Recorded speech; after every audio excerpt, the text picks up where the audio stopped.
Everyone, and welcome. Today, we're diving into Arthveda's strategic guide to personal loans. Let's jump right in.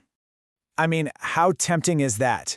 Need cash, and boom, it's in your account in less than a minute. It feels as simple as ordering a pizza. But, and this is a big but, is that speed always a good thing? And that right there is the heart of the matter. You see, Arthveda's guide nails it. A personal loan is a total double-edged sword. It can be an amazing tool to help you get ahead, or it can be a really dangerous trap. I love this metaphor they use. A loan can be a bridge, getting you to a goal, maybe helping with an emergency, right?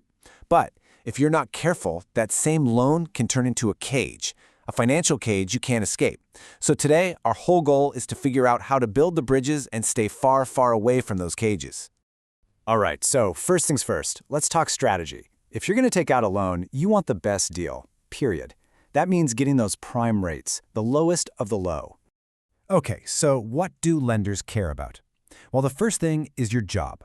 If you have a stable, salaried job, especially with the government or a big, reputable company, you're immediately put in their preferred pile. They see you as less of a risk, and that gives you a major head start. But your job is just one piece of the puzzle. There is one single number that is the ultimate key. This is the thing that unlocks those crazy low rates you see in all the ads. Have you figured it out yet? Yep, you guessed it, a CIBIL score of 750 or more. The guide literally calls this the golden key, and for good reason. With a score like that, you're not just some borrower they'll consider, you're a prime customer. Banks will actually fight to give you their money. Okay, getting a great rate is awesome, but don't celebrate just yet. That's only half the battle. Now we need to talk about the real cost, because there are two sneaky traps hidden in the fine print that can turn a good deal into a total nightmare. This is so important, you guys. You've got to understand the difference between a flat rate and a reducing balance rate. A flat rate might look cheaper. Maybe they offer you 8%, but they charge you interest on the full loan amount for the entire time. A reducing balance rate might look higher, say 12%, but you only pay interest on the money you actually still owe. The bottom line? Always, always make sure you're getting a reducing balance loan. It can save you a ton of money. And it's not just about the interest rate. You got to watch out for other hidden costs. First up, processing fees. And listen, these are almost always negotiable, so don't be afraid to push back. Then there are foreclosure charges. That's basically a penalty for paying your loan off early. Crazy, right? The pro tip here is fantastic. Find a lender with zero foreclosure charges. That way, if you come into some money, you can clear the debt without getting hit with another fee.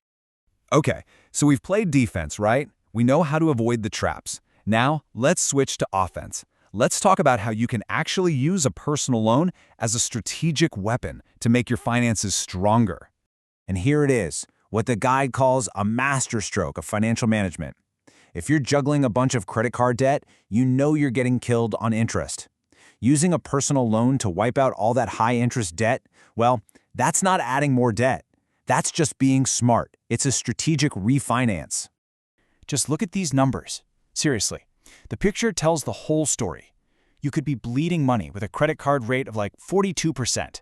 But if you can consolidate that into a personal loan at around 11%, you've just slashed your interest costs. That means your payments are actually killing the debt, not just feeding the interest monster. You get debt-free so much faster.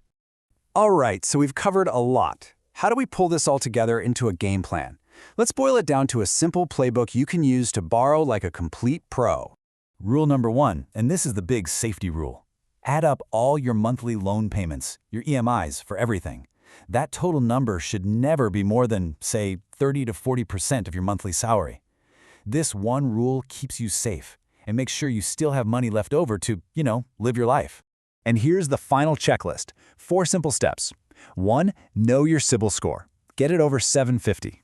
2. Shop around for pre-approved offers. Start with where you already bank. 3. Negotiate. Use your great score to get a better deal on the rate and fees. And 4, and this is non-negotiable, read the sanction letter. Read every single word before you sign anything. Make sure you know what you're agreeing to. So let's leave it with this final thought from the guide, which I think is just brilliant. Ask yourself, is this loan a bridge to a better future, or is it just paying for something I want right now? Knowing the difference between those two things, that's the real secret to being in control of your money. So the only question left is, what bridge are you going to build?